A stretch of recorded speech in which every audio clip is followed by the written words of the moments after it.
Вітаю, друзі! Це відео з'явилося через те, що я поспілкувався з декількома представниками силових структур і спецслужб, і вони вказали на проблему, яку варто негайно вирішити. Більше того, вони вказали на те, що влада України не хоче це вирішувати. Але не лише ця. Попередні влади всі не вирішували. Питання тільки в одному – власна зацікавленість. Про що мова? Зараз розповім. Почнемо з того, що декілька днів тому Путін повідомив про спрощений режим надання російського громадянства громадянам так званого Придністров'я. І тут найцікавіше. Придністров'я – це частина Молдови. Путін вирішив таким чином створити додаткові умови дестабілізації в регіоні, тиску на Молдову і Україну, а найголовніше, що все це реалізують громадяни України. Ні, я не жартую. Все саме так. Більше того, ці громадяни України відомі Україні. І в Молдові сьогодні знову говорять про дестабілізацію ситуації з боку Придністров'я з підтримкою Росії.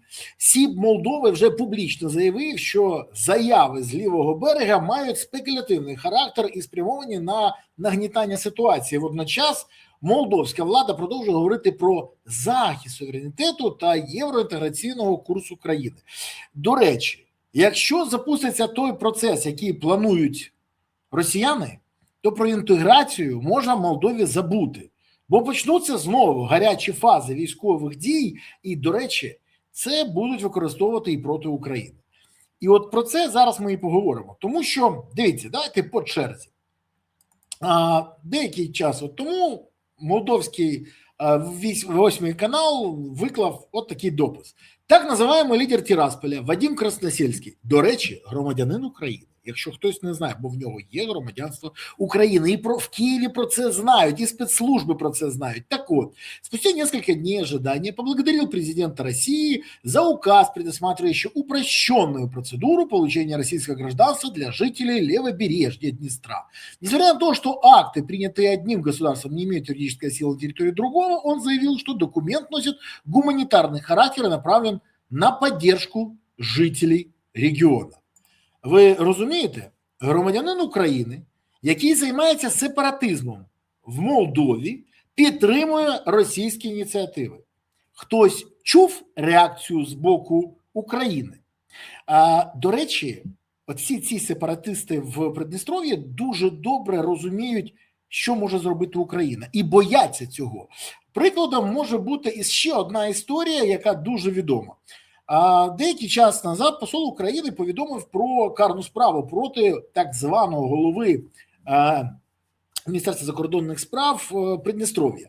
До речі, Віталій Ігнатів отримав карну справу, тому що громадянин України.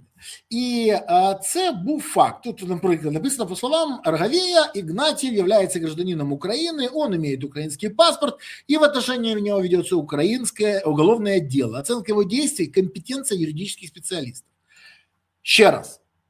Величезна кількість керівників так званого Придністров'я, українці, громадяни України, члени так званих парламенту, силовики, там людей з українським паспортом величезна кількість. Чому? Тому що український паспорт надавав їм можливість займатися схемами. І вони громадяни України. Але тут стає питання, а чи хоче Україна вирішити це питання? І скільки представників Придністровської адміністрації взагалі мають українське громадянство? Скільки людей, які ухвалюють рішення в Тирасполі, десятиліттями користувались українськими паспортами для створення схем і вирішення своїх питань.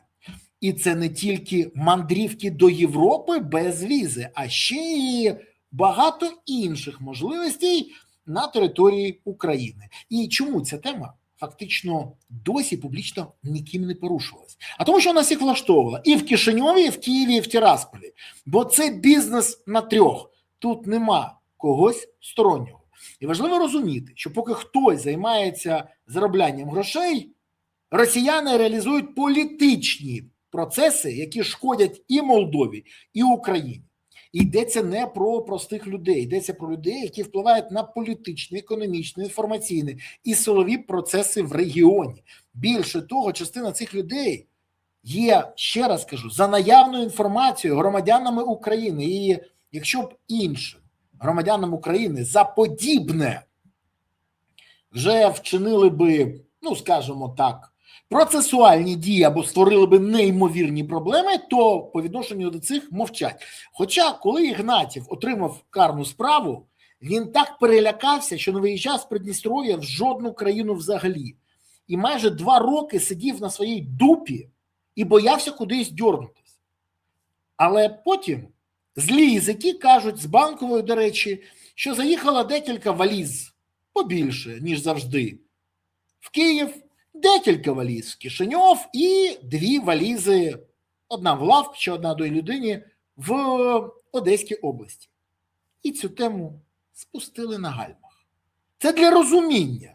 Так, знову за бабло продали інтереси держави. Але це нікого не дивує, бо у нас навіть під час війни крокує двушечка до Москви від друзяки президента. Ба більше. Це ж публічний прецедент, коли посол України в Молдові підтверджує українське громадянство і кримінальне провадження проти Віталія Ігнатєва, одного з керівників придністровських структур, яке має українське громадянство. І всі інші, дивлячись на це, розуміють, мама мія, це ж я наступний. І в них мотивація вже геть інша, бо вони добре розуміють, що Україна, якщо є бажання і політична воля, можуть довести справу до фіналу. Доказ тому є Чаус. Пам'ятаєте суддю Чауса, якого привезли? До нього ми зараз повернемось. І тут викликає ще одне логічне питання. Якщо Придністров'я офіційно вважається територією Молдови, Україна це підтримує. Якщо Молдова вважає те, що відбувається загрозою своєї безпеці і стабільності, і якщо Україна вважає Придністров'я зоною російського впливу та загрозою власній безпеці, то якого хріна досі нема системної інвентаризації українських громадян, які беруть участь у роботі Придністровської системи в інтересах Російської Федерації? Тільки тому, що це допомагає заробляти бабло тим, хто в Кишиневі, тим, хто в Києві, в Одесі і в Тирасполі? То може все ж таки досить батьківщину продавати? Може зайнятися тим, що потрібно країні? До речі, що заважає? Перевірити наявність українського громадянства. Тим більше, що по переважній більшості і так відомо, хто є громадянином з тих, хто знаходиться в керівництві так званого Придністров'я. Перевірити зв'язки з російськими структурами. Це, до речі, ще легше. Тим більше, що тут можуть допомогти не тільки ГУРМО і СВР, а й ще і СБУ. Дати правову оцінку цим особам. Тут повинен підключитися Офіс Генпрокурора, який не створює якісь там фейкові справи проти Володимира Омеляна, а займається саме справами проти зрадників України. Бо громадянин України з українським паспортом, який підтримує російські наративи і створює проблеми для України, є ворогом України. І тут цікаво, що навіть не те, що санкцій, справ карних проти них не хочуть відкривати. Далі треба у разі наявності підстав таки відкрити ці кримінальні провадження, застосувати санкційний, міграційний та інші законні механізми. Але щось заважає. І тут, до речі, відверто, давайте кажемо, питання не лише до України, бо чи готова сама Молдова офіційно звернутися до Києва з вимогою вжити заходів щодо українських громадян, які, на думку Кишинева, беруть участь у дестабілізації ситуації на території Молдови.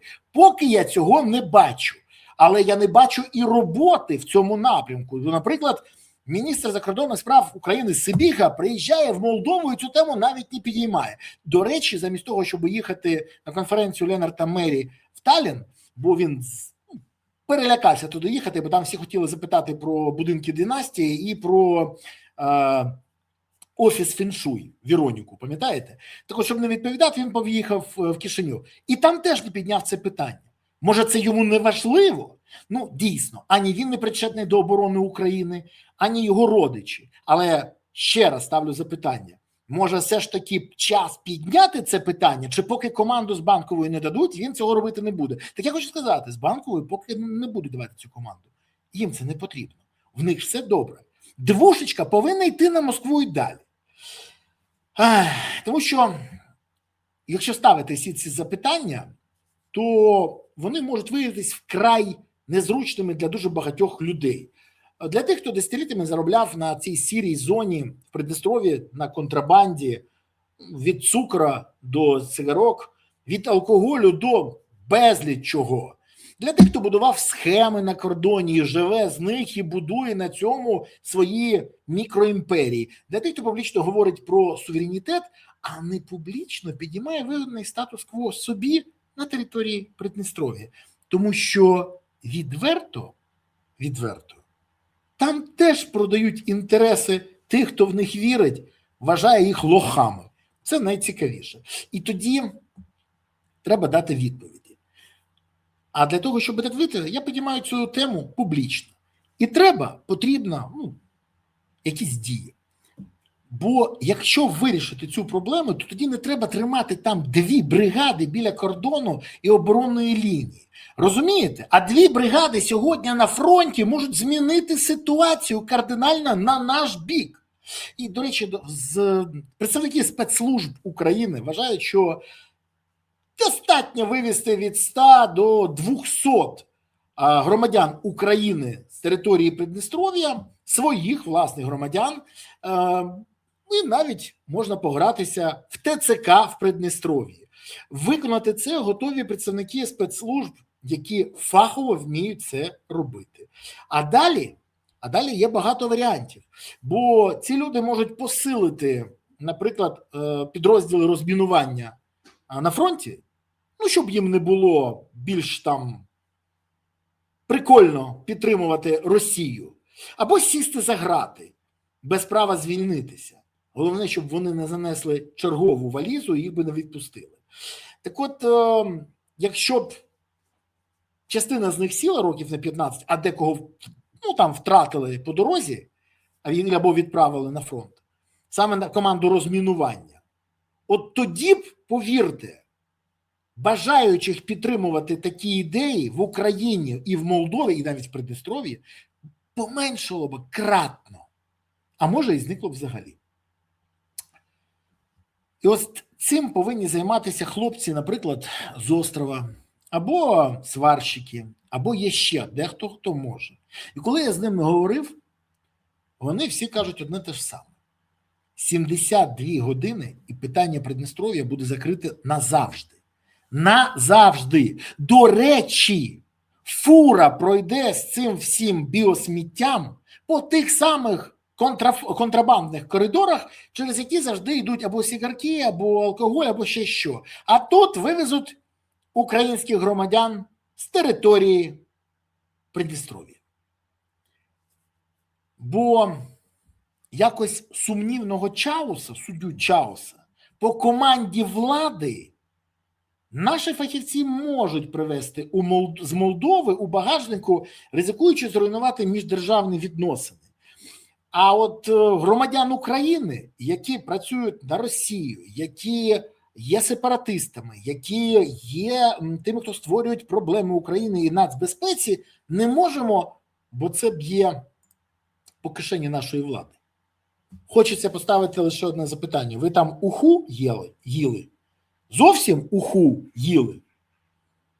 Бо, якщо чесно, це вже ні в які ворота не лізе. І тут головне, чи зараз наша влада відреагує, чи буде і далі отримувати валізи, ігноруючи цю проблему. А те, що проблема потребує рішення, і є рішення, ви вже переконалися. Бажання нема. Чому? Незабаром розповім. А поки уважно дивіться канал, слідкуйте за новинами, не забувайте підписатися, поставити вподобайки, коментувати, поширювати відео і напишіть свої думки зараз під цим відео. Але головне, не забувайте підтримувати ЗСУ. Донатьте на ЗСУ, приєднуйтесь до ЗСУ, допомагайте ЗСУ. Бо саме ЗСУ є запорука того, що у України є майбутнє. Тож, гуртуємось навколо потреб ЗСУ, щоб у України було гідне майбутнє і все було Україна. Дякую вам. Па-па.